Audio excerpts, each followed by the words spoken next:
ok est-ce que jar na ko.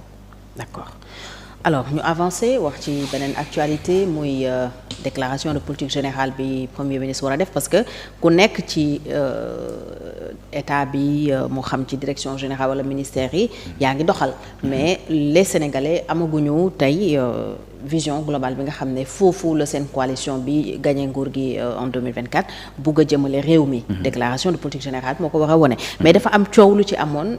mun nañ ne heureusement. tout est bien qui finit bien parce que démb assemblée nationale daje na ba voté adopté loi bi jubbanti. le règlement intérieur.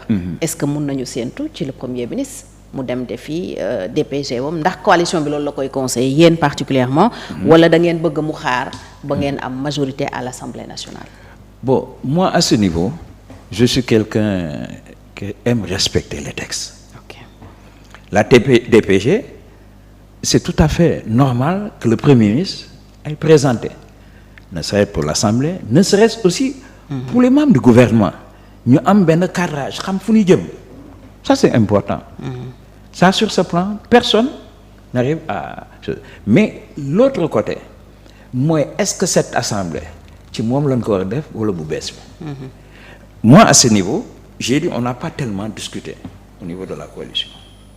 Moi si c'était moi la dissolution de l'assemblée on l'aurait fait autrement et très tôt pour mu méngoo avec les 54%. Si on l'avait fait dans le mois ou les 2 mois qui viennent. def par référendum etc. ñu dissoudre l'assemblée là au moins tu aurais une assemblée conforme mais aujourd'hui plus le temps passe c'est pas aussi sûr. Ah oui. C'est pas aussi sûr. ndax nit ñi wanagoo leen. parce que voilà c'est pas aussi sûr. C'est un risque. ok plus ñuy xaar. Plus ñuy xaar. Ça devient un risque. Mais cette assemblée ne nous ressemble pas. Ousmane Sonko doit faire sa DPG. Sa DPG, il le fera. Mais devant qui? Si les gens qui sont là, qui arrivent pour vous écouter, sont prêts qu'à vous huer, mais ça ne vaut pas la peine. Moi, je dis, quand on est à l'Assemblée, on doit laisser les choses partisanes. Moi, les assemblées, je me suis toujours posé, quand je regarde l'Assemblée française, mais tu vois des gens parfois qui sont dans ton parti, qui ne sont pas pour. Mais ici, on te dit, regarde à gauche, tout le monde regarde à gauche, sans comprendre. Juste, moi, j'ai vu ces derniers temps à l'Assemblée, on a voté des choses, mais incompréhensibles, qui vont à l'encontre même des intérêts de la population. Vous savez éperdument ce que la population veut, vous votez contre ça. Ils sont là pour qui? Et on parle de représentants de peuple, on parle d'honorable. C'est quoi honorable? Ce sont des gens qui ont l'honneur de ne pas faire certaines choses.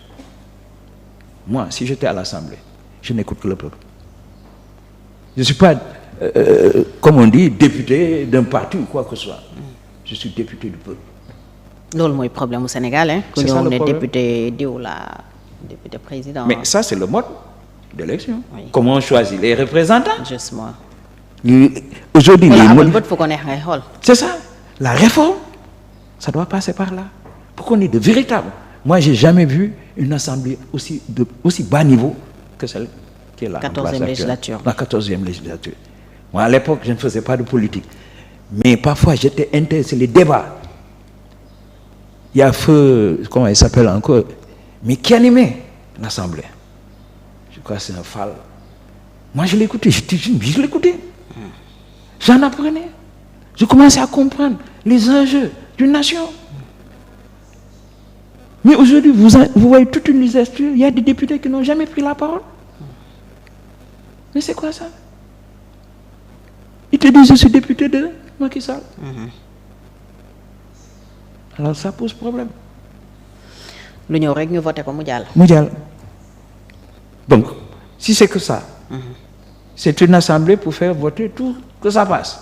Mais on n'a qu'à la dissoudre. On va résoudre. On va être sur l'optimisation des ressources financières de ce pays. Et l'octroyer vers la santé, l'octroyer vers l'éducation, l'octroyer vers l'agriculture, la souveraineté. Il y a tellement d'institutions qui n'ont plus leur mot à dire. La manière dont ils fonctionnent, je ne vois pas l'utilité. Et je dis tout là. Moi, peut-être, je suis en contact avec les jeunes tout le temps. mais attention, moi parfois j'écoute un jeune qui parle. Je suis contre qu'ils prennent les bateaux, mais ils sont fatigués. Fatigués. Ok. Des gens qui vous interpellent dans la rue, qui vous exposent leurs problèmes, vous n'avez aucune solution. Ce sont des pères de famille. Jeunes, à peine 35 ans, ils ont été licenciés. Qui végètent sur la corniche, qui passent matin midi soir à rechercher des emplois dans des restaurants de gardiennage et consorts. Et ils viennent de l'autre, dimanche dernier, mais c'était là, 15 août, quelqu'un est venu. Il m'a exposé pendant 2 heures de temps sans problème. J'étais ému. Il me demande une petite pièce. À la fin, avec les discussions, j'ai vu que c'est un parent même de Saint-Louis. Il m'a dit, depuis ce matin, je fais toute la corniche pour chercher un emploi. Parce que j'ai laissé une femme et des enfants là-bas. C'est extrêmement dur. Donc pensons aux jeunes. Moi, si j'avais la possibilité de parler au niveau, ou bien faire des contributions, il faut qu'on pense aux jeunes. C'est bien de former des jeunes, mais l'emploi. Orienter les jeunes vers des filières porteuses. L'université, il est temps de revoir la problématique de l'université. Est-ce que l'université est pourvoyeur d'emploi? On a l'impression qu'on se débarrasse des jeunes en les amenant tous à l'université. Pour quelle fin? Combien de milliards on a dépensé pour ces jeunes? Il est temps aussi de faire un audit des universités. De faire une évaluation. En Côte d'Ivoire, ils l'ont déjà fait. Ils l'ont déjà fait. Aujourd'hui, ça ne doit pas être une obligation d'aller à l'université. D'ailleurs même, le Sénégal n'a pas besoin d'un nombre incalculable d'universités. Elle a besoin de cadres moyens, des gens qui ont le BTS, prêts à l'emploi. Parce qu'il y a des domaines qui vont commencer à se lever, je crois, avec le pétrole et le gaz, le secteur secondaire. C'est un secteur qui n'était pas trop développé. Et aujourd'hui, on a l'opportunité de revoir notre système éducatif pour être pourvoyeur. Quand je vois dans les mines, vous allez dans les mines, il y a beaucoup d'étrangers dans les pays limitrophes qui viennent travailler. Et les Sénégalais pouvaient le faire. C'est parce que notre politique éducative n'est pas en adéquation avec notre programme économique. Donc, c'est des choses à repenser. Alors, jeunes yi di dem ci gaal yi dafay wone benn découragement bu ñu am te ñoom ñoo ëpp ci askan wi 75%